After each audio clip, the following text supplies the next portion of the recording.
Friends, welcome to my channel. కేంద్ర ప్రభుత్వ సంస్థ కింద పనిచేస్తున్నటువంటి వ్యవసాయ శాఖ నుంచి మనకు ఒక పర్మనెంట్ ఉద్యోగ నోటిఫికేషన్ రిలీజ్ అయిందండి. అటెండర్ పోస్టులు అనమాట.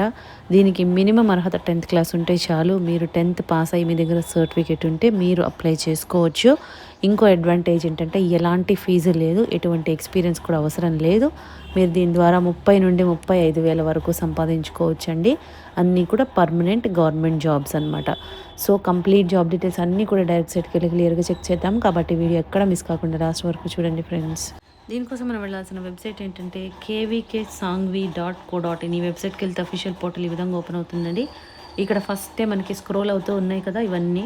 ఫస్ట్ ఇక్కడ చూడండి, రిక్రూట్మెంట్ ఆఫ్ కేవీకే సాంగ్వి అని ఉంది కదా, అది క్లిక్ చేయండి. ఈ విధంగా ఓపెన్ అవుతుంది నోటిఫికేషన్ ఈ విధంగా ఓపెన్ అయిందండి. డీటెయిల్స్ అన్నీ కూడా క్లియర్గా చెక్ చేద్దాము. గవర్నమెంట్ ఆఫ్ ఇండియా కింద పనిచేస్తున్నటువంటి కృషి విజ్ఞాన్ కేంద్ర, ఇది అగ్రికల్చరల్ రీసెర్చ్కి సంబంధించినటువంటి సంస్థ, కేంద్ర ప్రభుత్వ సంస్థ అండి. వీళ్ళు మనకి నోటిఫికేషన్ రిలీజ్ చేస్తున్నారు. ఇది ఇండియన్ సిటిజన్స్ ఎవరైనా కూడా అప్లై చేసుకోవచ్చు. డీటెయిల్స్ అన్నీ కూడా క్లియర్గా చెక్ చేద్దాము. మీకు వివిధ రకాల పోస్టులు ఉన్నాయి. అంటే సపోర్టింగ్ స్టాఫ్ మనకి 10th క్లాస్ బేస్ చేసుకొని ఈ పొజిషన్స్కి ఇస్తారు. అండ్ స్టెనోగ్రాఫర్లో మళ్ళీ గ్రేడ్ 3 డ్రైవర్ ఒకటి ఉంది, డ్రైవర్లో ట్రాక్టర్ డ్రైవర్ ఒకటి ఉంది. సో ఈ విధంగా మీకు 3 రకాల పోస్టులు ఉన్నాయన్నమాట. దీనికోసం మనం వెళ్ళాల్సిన వెబ్సైట్ ఏంటంటే kvksangvi.com. సో ఈ వెబ్సైట్కి వెళ్ళి మనం చెక్ చేసుకోవచ్చండి. ఇది మనం ఆన్లైన్ కాదు, ఆఫ్లైన్లో అప్లై చేయాల్సి ఉంటుందన్నమాట. డీటెయిల్స్ పోస్ట్ వైజ్గా ఇస్తున్నారు, చెక్ చేద్దాము. స్టెనోగ్రాఫర్ పోస్ట్ గ్రేడ్ 3కి వచ్చేసి మీకు పే లెవెల్ 4 ప్రకారం పే చేస్తారు. అండ్ ఎడ్యుకేషన్ క్వాలిఫికేషన్ చూడండి, 12th క్లాస్ పాస్ అయ్యి ఉండి ఆర్ ఈక్వలెంట్ అంటున్నారు. మీ దగ్గర స్టెనోగ్రఫీ స్కిల్స్ ఉంటే చాలన్నమాట స్టెనోగ్రాఫర్ పోస్ట్ కాబట్టి. సో 12థ్తో పాటు స్టెనోగ్రఫీ తెలిసి ఉంటే మీరు అప్లై చేయొచ్చు. అండ్ ఇంకొకటి డ్రైవర్ పొజిషన్ అన్నాం కదా, దానికి మీరు పే లెవెల్ 3 ప్రకారం పే చేస్తారు. ట్రాక్టర్ డ్రైవర్ ఒకటి, నార్మల్ డ్రైవర్ కార్ డ్రైవర్ ఒకటి అనమాట. దానికి మెట్రికులేషన్తో పాటు మీ దగ్గర వ్యాలిడ్ డ్రైవింగ్ లైసెన్స్ ఉండాలి. అండ్ మీకు 1 ఇయర్ అనేది ఎక్స్పీరియన్స్ నాలెడ్జ్ ఉండాలన్నమాట. ప్రాక్టికల్ స్కిల్ టెస్ట్ పెడతారు. అంటే మీకు డ్రైవింగ్ వచ్చా రాదా అనేది స్కిల్ టెస్ట్ అనేది కండక్ట్ చేస్తారు. సో మీరు 10th చదివి మీ దగ్గర లైసెన్స్ ఉండి మీకు ప్రాక్టికల్గా టెస్ట్ పాస్ అయితే మిమ్మల్ని రిక్రూట్ చేసుకుంటారనమాట. లేదు ఐటీఐ కనుక డ్రైవింగ్లో మీ దగ్గర సర్టిఫికేట్ మోటార్ మెకానిక్లో కానీ అలా ఉంటే మీరు కూడా ఎలిజిబుల్ అవుతారు. అండ్ సపోర్టింగ్ స్టాఫ్ అంటే మీకు అటెండర్ చేసే జాబ్స్ ఉంటుంది కదా, అలాంటివన్నమాట. గ్రేడ్ 1 కిందకు వస్తాయండి. పే లెవెల్ 2 ప్రకారం పే చేస్తారు. మీకు ఇక్కడ చూడండి, qualification matriculation pass or equivalent అంటున్నారు, ఆర్ ఐటీఐ పాస్.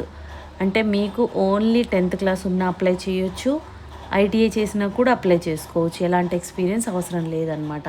మీకు దీనికి అప్లై చేయాలంటే last date 30 days from employment news paper అంటున్నారు.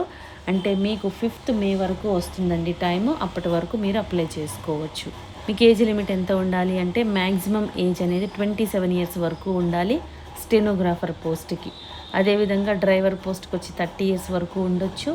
అండ్ సపోర్టింగ్ స్టాఫ్కి మాత్రం 25 years వరకు అప్లై చేసుకోవాలి. అండ్ ఏజ్ రిలాక్సేషన్ కూడా ఉంటుంది. SC ST వాళ్ళకి 5 years ఎక్స్ట్రా ఉంటుంది, ఓబీసీ వాళ్ళకి 3 years, అదేవిధంగా ఫిజికల్లీ హ్యాండిక్యాప్డ్ వాళ్ళకి 10 years. ఈ విధంగా ఉంటుందన్నమాట ఏజ్ రిలాక్సేషన్. ఇది ఆన్లైన్లో కాదండి, ఆఫ్లైన్లో మాత్రమే అప్లై చేయాలి. ఇక్కడ అప్లికేషన్ ఫామ్ ఉంది చూసారా, ఇది ప్రింట్ తీసుకొని ఇక్కడ పాస్పోర్ట్ సైజ్ ఫోటో అంటించండి. ఈ అప్లికేషన్ ఫామ్ ఫిలప్ చేసి ఇక్కడ 2 అడ్రస్ ఇక్కడ క్లియర్గా ఇస్తున్నారు, ఈ అడ్రస్కి పంపించాలన్నమాట. Subject application for the post of రాయండి. Name, father's name, date of birth ఇవన్నీ కూడా ఫిలప్ చేయండి. ఎడ్యుకేషన్ క్వాలిఫికేషన్స్, ఎక్స్పీరియన్స్ ఉంటే ఆ డీటెయిల్స్ ఇవ్వండి. డ్రైవింగ్ లైసెన్స్ నెంబరు అవన్నీ కూడా మెన్షన్ చేసి declaration, signature of the applicant, list of enclosures అంటే మీ మార్క్ లిస్టులు, తర్వాత క్యాస్ట్ సర్టిఫికేట్, ఆ తర్వాత డేట్ ఆఫ్ బర్త్ ప్రూఫ్ ఇవన్నీ ఉంటాయి కదా, అవన్నీ పెట్టి ఏమేమి ఎన్క్లోజ్ చేస్తారో అవన్నీ ఇక్కడ రాయండి లిస్ట్. సో ఈ అప్లికేషన్ ఫామ్ని మీరు అవన్నీ ఎన్క్లోజర్స్తో పాటు ఎక్కడికి పంపాలి అంటే ఇక్కడ అడ్రస్ ఇస్తున్నారు చూడండి, Nava Sanjeevan Shikshan Prasarak Mandal, care of Jijamata girls high school, Arni road, Dharwad. So దీనికి ఈ అడ్రస్కి మీరు పంపించాలండి. ఎన్వలప్ మీద application for the post of అని క్లియర్గా మెన్షన్ చేయండి. Speed post or registers post పంపించండి. 5th May వరకు మాత్రమే టైం ఉంది. సో ఈలోపు మీరు పోస్ట్ చేసేయాలి. ఇంట్రెస్ట్ ఉన్న వాళ్ళు ఛాన్స్ మిస్ చేసుకోకండి. ఎందుకంటే ఎలాంటి ఫీజు లేదు అండ్ ఎటువంటి ఎక్స్పీరియన్స్ కూడా అవసరం లేదు 10th క్లాస్తో మీకు అటెండర్ పోస్టులకి. కాబట్టి ఇవన్నీ కూడా పర్మనెంట్ పోస్టులు అండి. సో ఇంట్రెస్ట్ ఉన్న వాళ్ళు ఛాన్స్ అస్సలు మిస్ చేసుకోవద్దు. దూరం అని చెప్పి ఆలోచించకండి, ఎందుకంటే మీకు కాంపిటీషన్ కూడా చాలా తక్కువ ఉంటుంది. మీకు ఎలాంటి ఫీజు లేదు కాబట్టి ట్రై అయితే చేయండి. మీకు ఈ వీడియోలో ఇన్ఫర్మేషన్ యూస్ఫుల్గా అనిపిస్తే లైక్ చేయండి ఫ్రెండ్స్. ఇంకా లేటెస్ట్ జాబ్ డీటెయిల్స్ కావాలి అంటే సబ్స్క్రైబ్ చేసుకోండి. ఏదైనా డౌట్స్ ఉంటే కామెంట్ చేయండి, లేదంటే డిస్క్రిప్షన్లో మెయిల్ ఐడి మెన్షన్ చేసాము, దానికి కూడా మీరు మెయిల్ చేయొచ్చు. Thank you.